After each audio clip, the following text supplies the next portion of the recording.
আসীন জাতীয় এবং স্থানীয় নেতৃবৃন্দ, আমরা জানি আগামী 12 তারিখ জাতীয় নির্বাচন। এই নির্বাচন একটি ব্যতিক্রমধর্মী নির্বাচন।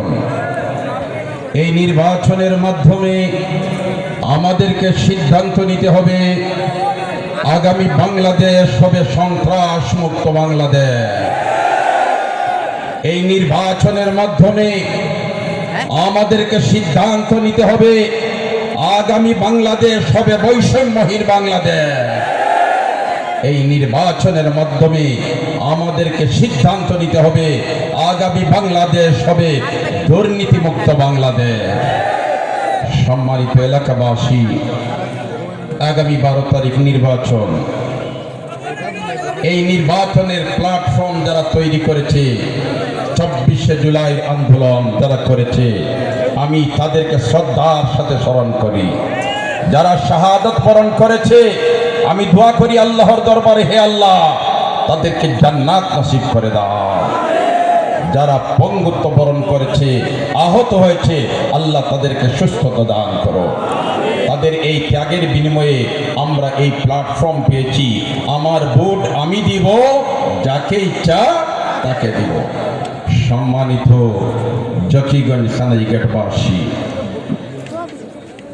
নির্বাচনের আর মাত্র 2 দিন বাকি। চতুর্দিকে রব উঠেছে, দেওয়াল গড়িকে আটকানো যাবে না। এই কথা শুনে আমাদেরকে বসে থাকলে হবে না, আমাদেরকে চোখ কান খোলা রাখতে হবে, আমাদেরকে পাহারাদারি করতে হবে এবং আমাদেরকে আগামী 12 তারিখ ভোট কেন্দ্রে এসে ভোট দিতে হবে। আমার পরিবারের সবাইকে নিয়ে এসে ভোট দেওয়ানোর চেষ্টা করতে হবে। আমার এই কেন্দ্রে যার যে কেন্দ্র আছে, ওই কেন্দ্রে যাতে করে কেউ বাকি না থাকে, সবাইকে নিয়ে এসে ভোটটা যাতে তারা নিরাপদে দিতে পারে, এই ব্যবস্থা আমরা নিতে পারবো তো ইনশাআল্লাহ। সম্মানিত এলাকাবাসী, কানাইঘাট জকিগঞ্জ অনেক ক্ষেত্রে আমরা অবহেলিত। যদি আপনারা এই 11 দলের সমর্থিত দেওয়ালগড়ি মার্কার প্রতিনিধিকে নির্বাচিত করে সংসদে পাঠাতে পারেন, তাহলে এই প্রতিনিধি এই কথার আশ্বস্ত করতে পারে যে জকিগঞ্জ কানাইঘাটের জনগণের মুখে ইনশাআল্লাহ হাসি ফুটাবই ফুটাবো। একাধিক সমস্যায় জর্জরিত জকিগঞ্জ কানাইঘাট 2টা নদী বেষ্টিত। নদী ভাঙ্গনের স্থায়ী সমাধানের ব্যবস্থা ইনশাআল্লাহ আমরা করেই ছাড়ব। সাথে সাথে রাস্তাঘাটের সমস্যা আমরা এটা ভালো করে জানি। রাস্তার সাথে আইন শৃঙ্খলার সম্পর্ক ওতপ্রোতভাবে জড়িত। অতএব রাস্তাঘাট যদি ঠিক না থাকে, তাহলে দেশে স্থিতিশীলতা রাখা কঠিন হয়ে দাঁড়ায়। যেমন মনে করেন জকিগঞ্জ থানা আছে, এখানে পুলিশ স্টেশন আছে, হঠাৎ করে যদি বিরসিতে একটা দুর্ঘটনা ঘটে যায়, তাহলে জকিগঞ্জ থেকে আইন শৃঙ্খলা বাহিনী বিরসিতে তড়িৎ গতিতে পৌঁছে আইন শৃঙ্খলা স্থিতিশীল রাখা কঠিন হয়ে দাঁড়াবে যদি রাস্তা ভালো না থাকে। অতএব এই রাস্তাগুলার আশু সংস্কার চাই। জকিগঞ্জের শেওলা জকিগঞ্জ রাস্তা, কানাইঘাটের Gazi Burhanuddin road, Gachbari two Chatul road, এমনকি গাছবাড়ি থেকে হরিপুর পর্যন্ত রাস্তা যেগুলো আছে, এগুলা মারাত্মক ভঙ্গুর অবস্থায় আছে। যদি আল্লাহ রাব্বুল আলামিন আমাকে নির্বাচিত করে, তাহলে প্রাথমিক পর্যায়ে যে সমস্ত কাজগুলো অগ্রাধিকার ভিত্তিতে করার চেষ্টা করা হবে, তার মধ্য থেকে অন্যতম থাকবে নদী ভাঙ্গনের স্থায়ী প্রতিরোধ এবং রাস্তাঘাটের সংস্কার। সম্মানিত এলাকাবাসী, স্বাস্থ্য খাতের দিকে তাকালে আমরা অনেক পিছিয়ে আছি। জকিগঞ্জ থানা শহর থেকে সিলেট শহরের দূরত্ব প্রায় 100 কিলোমিটার। এমত অবস্থায় জকিগঞ্জ থেকে একজন রোগী মুমূর্ষ অবস্থায় সিলেট পর্যন্ত পৌঁছাতে আমাদেরকে হিমশিম খেতে হয়। আমাদের জকিগঞ্জে হসপিটাল আছে, কানাইঘাটে হসপিটাল আছে, পর্যাপ্ত পরিমাণ কোনো সিট নেই। এমত অবস্থায় চাই জকিগঞ্জে 50 শয্যা বিশিষ্ট হসপিটাল আছে, কিন্তু কর্মক্ষেত্রে বাস্তবে 50 শয্যা, এটা বাস্তবতা নয়। এমত অবস্থায় আমরা আর থাকতে চাই না। আমাদের অধিকার যেটুকু আছে এইটুকু আমরা পেতেই চাই।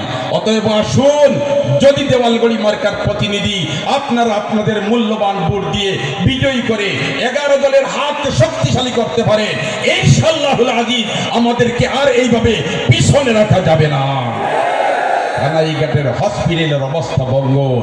সম্মানিত এলাকাবাসী, শিক্ষা খাতের দিকে যদি আমরা তাকাই তাহলে অনেক পিছিয়ে আছি। স্কুলে শিক্ষক স্বল্পতা, ছাত্রদের জন্য ক্লাস আছে, ক্লাসে তাদের বই আছে, এই বই যে সাবজেক্টের আছে এই সাবজেক্টের কিন্তু শিক্ষকের শূন্যতা।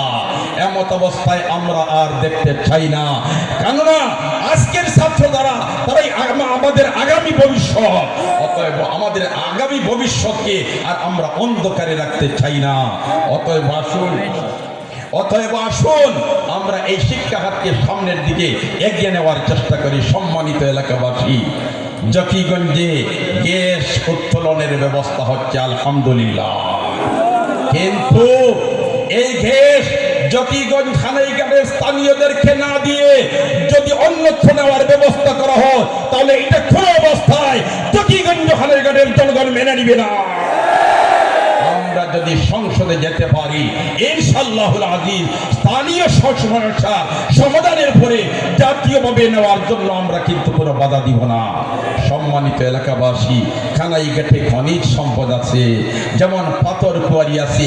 আজকে পরিবেশের দোহাই দিয়ে এই পাথর উত্তোলন থেকে বিরত রাখা হচ্ছে, আমাদের শ্রমিক ভাইদেরকে পথের ভিখারি বানানো হচ্ছে। আমরা এরকম আর দেখতে চাই না।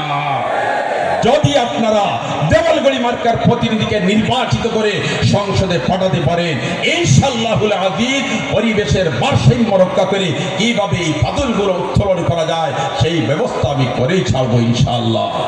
সম্মানিত এলাকাবাসী, আগামী 12 তারিখ নির্বাচন। এই নির্বাচনের জন্য দেওয়ালগড়ির সমর্থনে যুব সমাজ, বয়স্করা যে শ্রম দিতেছে, দিন রাত্রি তারা মেহনত করতেছে এই দেওয়ালগড়িকে বিজয় করার জন্য। আমার জন্মভূমি জকিগঞ্জ। সম্মানিত এলাকাবাসী, আমি আপনাদেরকে কোনো বদলা দিতে পারবো না। কানাইঘাটবাসী, আমি আপনাদেরকে কোনো বদলা দিতে পারবো না। আপনাদের দিনই রাত্রে সর্বাবস্থায় এই চিন্তার ফিকির নিয়ে চলতেছেন, কাজ করতেছেন। আমি আল্লাহর দরবারে শুধু শেষ রাত্রে উঠে চোখের পানি ছেড়ে ফরিয়াদ করবো, আল্লাহ বাংলার জমিনে ইনসাফ প্রতিষ্ঠিত করার জন্য তোমার বান্দারা যে শ্রম দিয়েছে, আল্লাহ তুমি এর বিনিময়ে তাদেরকে জান্নাত দান করে দাও। সম্মানিত এলাকাবাসী, আমার কথা শেষ করে ফেলছি, তবে আরেকটা কথা না বলে পারছি না। এই দেশ গণতান্ত্রিক দেশ। এই দেশের যে রাজনৈতিক দল ইচ্ছা করতে পারে, কোনো বাধা নাই। কিন্তু রাজনৈতিক দল করলো বলে তাকে হয়রানি করতে হবে, তাকে রাত্রিবেলায় বাসায় থাকতে দেওয়া হবে না। আমরা যদি নির্বাচিত হই তাহলে অন্যায়ভাবে হয়রানি কাউকে করতে দেওয়া হবে না ইনশাআল্লাহ। তাই আসুন, বাংলাদেশকে বৈষম্যহীন বাংলাদেশ, জকিগঞ্জ খানাইঘাটকে সন্ত্রাসমুক্ত জকিগঞ্জ খানাইঘাট গড়ার লক্ষ্যে এবং জকিগঞ্জ খানাইঘাটের জনগণের মুখে হাসি ফুটানোর লক্ষ্যে দেওয়ালগড়িতে ভোট দিয়ে দেওয়ালগড়ির প্রতিনিধিকে বিজয় করি। নাসরুম মিনাল্লাহি ওয়া ফাতহুন করিব ওয়া বাশশিরিল মুমিনিন। আসসালামু আলাইকুম ওয়া রাহমাতুল্লাহি ওয়া বারাকাতুহু।